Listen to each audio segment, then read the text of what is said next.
आज गौरव भाटिया जी, पहला प्रश्न आपसे यही है जो मैंने पूछा कि देखिए, अगर भारत कह रहा है कि भाई हम संतुलन बनाकर रख रहे हैं रिश्ते में, हम अमेरिका इजराइल के भी खिलाफ नहीं बोल रहे हैं, लेकिन ईरान में भी चाहे राष्ट्रपति पेजेश्कियान हो जिनसे प्रधानमंत्री की बातचीत हुई है, या फिर विदेश मंत्री अब्बास अरागची जिनसे एस जयशंकर बात कर रहे हैं, ये संतुलन क्या भारत के हित में है? क्या ये भारत को इस एनर्जी क्राइसिस में कोई मदद पहुंचाएगा? इससे कोई सफलता मिल रही है तो बताएं।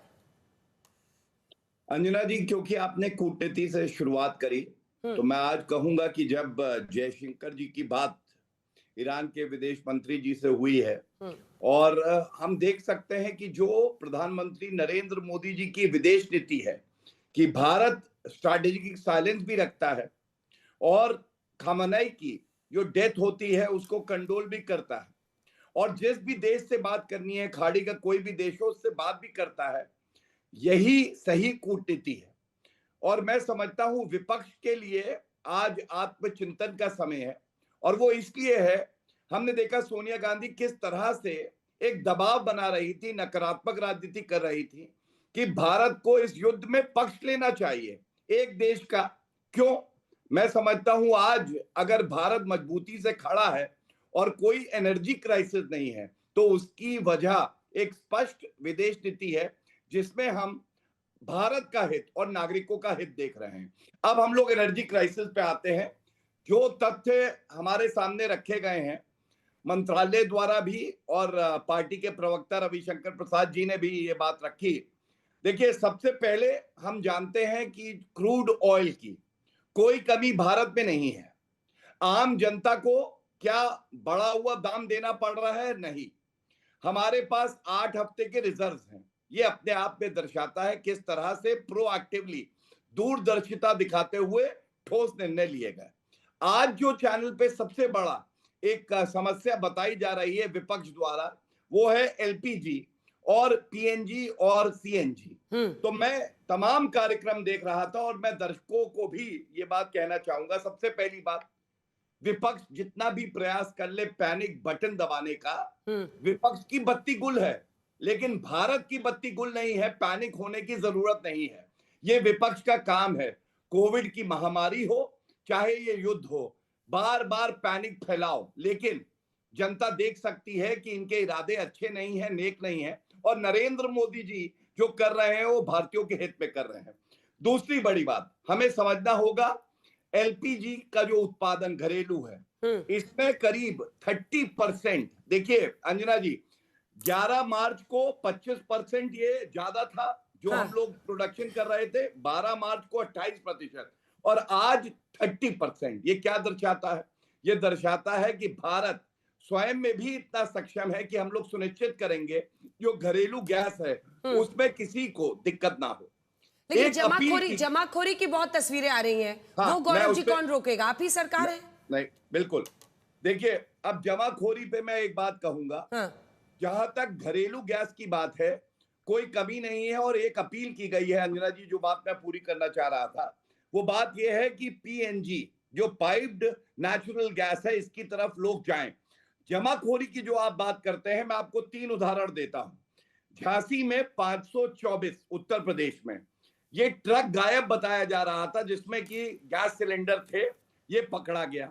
हापुड़ में आप सुनिएगा, समाजवादी पार्टी के एक लीडर है अब्दुल रिहान, इन्होंने 32 गैस सिलेंडर होर्डिंग कर रखी थी, इनको पकड़ा गया। क्या आज अखिलेश यादव को सामने आके माफी नहीं मांगनी चाहिए? क्या अखिलेश यादव को ये नहीं भदौरिया जी वो सीधा आरोप लगा रहे हैं, एक जवाब आप दीजिए, उसके बाद आगे बढ़ेंगे। भदौरिया जी वो कह रहे हैं कि आपका नेता, आपका कार्यकर्ता, वो कह रहे हैं कि जमाखोरी कर रहा था। अनुराग जी, देखिए, सवाल ये है, फिर से लगी कतार है, फिर से मारामार है, जनता फिर परेशान है, और बीजेपी कहती है विपक्ष जिम्मेदार है। अपने ऊपर कोई जिम्मेदारी नहीं लेनी है। ये कहिए आप जिम्मेदारी से भाग रहे हैं। अगर कोई कालाबाजारी करता है तो सरकार की जिम्मेदारी होती है उसको पकड़ना, उसको जेल में डालना, चाहे कोई भी हो। आप ये कह के नहीं बच सकते। ये जो लाइनें लगी हुई है ना, सिलेंडर लिए लाइनें लगी हैं, जो आपका चैनल आज तक भी दिखा रहा है, दूसरे चैनल भी दिखा रहे हैं, तो ये क्या अफवाह फैला रहे हैं क्या? मैं पूछना चाहता हूं भारतीय जनता पार्टी प्रवक्ता से। सारे चैनल अफवाह फैला रहे हैं, 60 रुपए आपने बढ़ा दिया। आप बताइए 60 रुपए एलपीजी में आपने बढ़ा दिया तो कह दिया अफवाह है। बोल दीजिए ये भी अफवाह है कि 60 रुपए बढ़ा नहीं है, ये विपक्ष अफवाह उड़ा रहा है कि 60 रुपए बढ़ गए हैं। कमाल है, जनता परेशान, उसकी चिंता नहीं है, बस विपक्ष को टारगेट करना है। अगर आपने विदेश नीति सही की होती तो मैं आपको बताता हूं, चाइना के साथ तो अभी आप ही गलबैयां कर रहे थे ना, झूला झुला रहे थे। उसके बाद हमारे कितने 20 जवान को उन्होंने शहीद कर दिया था। उसके बाद आप कहां गलबैयां करने गए? आप गए पाकिस्तान में। पाकिस्तान में आप गए उनके क्या पाकिस्तान से मिलने के लिए उनके प्रेसिडेंट से, लौट के आए तो क्या हुआ? पुलवामा हुआ, पठानकोट हुआ और पहलगांव भी हो गया। कौन है जिम्मेदार? अब आगे आप उनके पीछे, अमेरिका के पीछे। अब की बार ट्रंप सरकार, फिर क्या हुआ? ट्रंप सरकार ने क्या किया? जैसी ट्रंप सरकार आई, यहाँ पे 150% का टैरिफ बढ़ा दिया, फिर 18% कर दिया, 125 अभी भी कर रखा है, पहले 2-3% लगता था। अब चले जाइए आप ईरान के पास आ जाइए। ईरान से हमारे संबंध हमेशा से अच्छे थे, कभी खराब नहीं थे। ईरान चाहे 1990 हो चाहे 1999 हो, जब तालिबान के साथ हमारे रिश्ते अच्छे नहीं थे, तब भी वो कहता था नहीं, जो हिंदुस्तान है वो सही है, हिंदुस्तान हमारे साथ ही खड़ा दिखाई देता था। आपने ईरान के साथ रिश्ते अपने खराब किए। चारवा जो वहां पोर्ट है, किसने आपके साथ बना रहे थे? ईरान के साथ चारवा पोर्ट इसलिए बना रहे थे कि हम वहां से अपना माल आसानी से ले जाते, पाकिस्तान ले जाने की जरूरत नहीं पड़ती। तो आपने ईरान से रिश्ते क्यों खराब किए? आप चले गए इजराइल मिलने के लिए। तो सवाल उठता है कि आपकी जिम्मेदारी बनती थी, आपके रिश्ते आपको इजराइल से भी अच्छे रखने थे, ईरान से भी रखने थे, अमेरिका से भी रखने थे। आप किसी एक आपने रिश्ते अच्छे क्यों नहीं रखे? छोटा सा जवाब, फिर मैं सप्पल साहब के पास जाऊंगी। नहीं, एक सेकंड और ज्यादा नहीं है। हम कह 1 सेकंड और ज्यादा नहीं, 1 सेकंड। हमने कहा रूस से हमेशा से हमारे रिश्ते अच्छे थे, हमेशा से हम रूस से सस्ता तेल हमें मिलता था। ईरान तो हमें रुपए में भी तेल बेचता था, लेकिन रूस हमें डॉलर में देता था, लेकिन 4 से 5 डॉलर सस्ता देता था। आज क्या हो गया? रूस से आपने खरीदना कम कर दिया अमेरिका के डर के मारे। पहले 2025 में हमने 2.1 मिलियन आपने बैरल खरीदा था, अब उसको घटा के आपने 1.16 मिलियन बैरल आपने कर दिया था जनवरी में। इसके मतलब आपने रूस से खरीदना कम किया। अब रूस आपने 10% बढ़ा के बेचेगा, क्योंकि आपने रूस का सम्मान नहीं किया। आपने अमेरिका से कहने पे रूस से तेल खरीदना बंद कर दिया था, मैंने कम कर दिया था। सवाल है, आप रिश्ते नहीं अच्छे रखते किसी देश से, और फिर उसका जिम्मेदार कौन होता है? जब देश में हाहाकार मचता है तो 10 सेकंड हो गया, फैलाने लगते हैं, फिर आप चले जाएंगे 1947 में। अनुराग जी 10 सेकंड हो गया, ठीक है, चलिए जवाब दीजिए। गौरवाटी जी छोटा सा जवाब, मैं सप्पल साहब के पास जाऊं। अरे हो गया। देखिए, सबसे पहला सरकार की जिम्मेदारी क्या है, मैंने आपको बताया। झांसी में कार्रवाई हुई, 524 सिलेंडर पकड़े गए। हापुड़ में 32, जिसमें अब्दुल रिहान समाजवादी पार्टी का लीडर ही जमाखोरी कर रहा था। कोई उत्तर आया? इन्होंने कहा जिम्मेदारी सरकार की है। क्या समाजवादी पार्टी की जिम्मेदारी नहीं है कि उनका लीडर ऐसा ना करे? अरे मदद नहीं कर सकते आम जनता की, कम से कम होर्डिंग तो ना करो। होर्डिंग रोकना तो सरकार का काम होता है सर। मैं होर्डिंग रोकना तो गौरव जी सरकार का काम है। अंजना जी, तीसरा उदाहरण भी दे रहा हूं, अगर टोका ना जाए। तीसरा उदाहरण, कानपुर में 49 सिलेंडर ये पकड़े गए। होर्डिंग जहां जहां भाजपा की सरकार है कार्रवाई कर रही है, लेकिन दुख की बात क्या है, जहां विपक्ष की सरकारें हैं, ये लोग तो चाहते हैं कि क्राइसिस हो, पैनिक हो, और इसलिए कोई कार्रवाई नहीं कर रही। ये चिंताजनक है। दूसरी बात, कोविड का समय याद करिए, जब टीका आया तो समाजवादी पार्टी ने क्या कहा? ये बीजेपी का टीका है, पैनिक क्रिएट करने की बात करी। मुलायम सिंह यादव जी ने स्वयं वो टीका लगाया। तीसरी बात इन्होंने करी एलपीजी की। आपको मालूम है एलपीजी के दाम जनवरी 2014 में 1241 रुपए था, 300% गैस बढ़ी थी, और अभी 913 रुपए है। और ये नॉन सब्सिडाइज गैस की बात कर रहे हैं। कब ज्यादा थी? जब ये समर्थन कर रहे थे। और अंत करूंगा, रूस की बात करते हैं और झूठ बोलते हैं। रूस से हम लोग प्रतिदिन 20 लाख बैरल तेल ले रहे हैं। एक दिन ऐसा बता दे पिछले 5 माह में जब रूस से इंडिया ने इंपोर्ट ना किया हो। तीसरी बात, 2026 में सबसे ज्यादा तेल कहां से लिया है?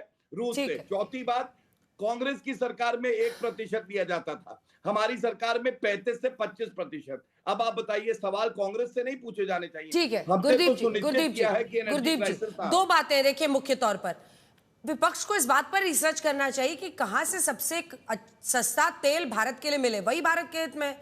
रशिया से क्यों नहीं खरीद रहे? रशिया से ही कम क्यों कर रहे हैं? रशिया से तो आप भी 1% के आसपास ही खरीदते थे कच्चा तेल। सवाल तो सबसे कम कीमत का होना चाहिए ना गुरदीप जी। देखिए, पहला सवाल पे जवाब जरूरी है, संतुलन वाली बात, फिर तेल की बात। आपने कहा कि क्या भारत अंतर्राष्ट्रीय संबंधों में संतुलन बना पा रहा है?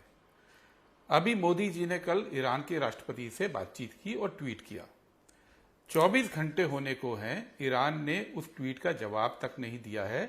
ईरान के राष्ट्रपति की ओर से कोई आधिकारिक वक्तव्य नहीं आया, जबकि परसों रशिया और पाकिस्तान के जब राष्ट्रपतियों ने की थी तो ईरान के राष्ट्रपति ने बाकायदा स्टेटमेंट जारी किया।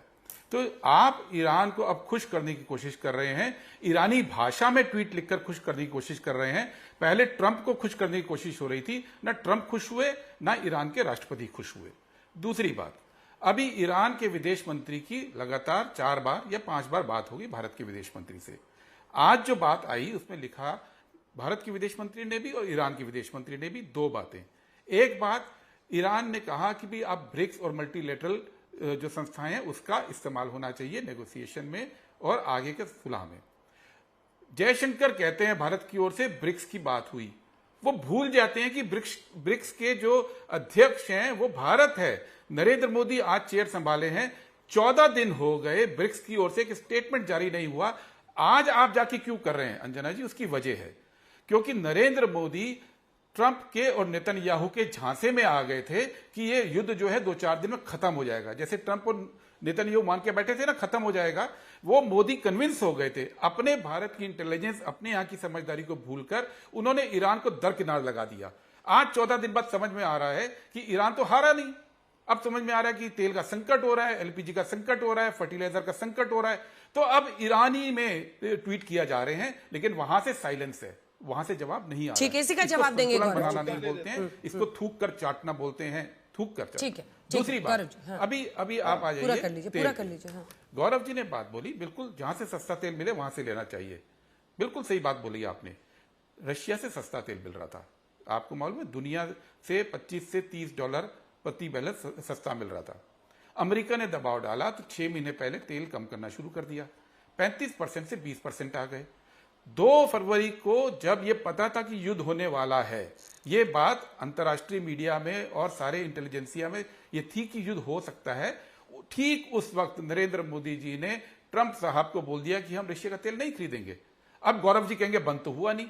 अरे 2 तारीख को फैसला किया नहीं खरीदने का, तो वो तो इंप्लीमेंट होना था 6 हफ्ते 8 हफ्ते बाद, कि 2 के बाद के ऑर्डर रिफ्लेक्ट होते हैं 6 से 8 हफ्ते बाद। अभी जो तेल आ रहा है वो उससे पहले ऑर्डर दिया हुआ है, लेकिन यहां पे भी अब आपने अमेरिका से परमिशन मांगी और परमिशन मांग के आप तेल ले रहे हैं।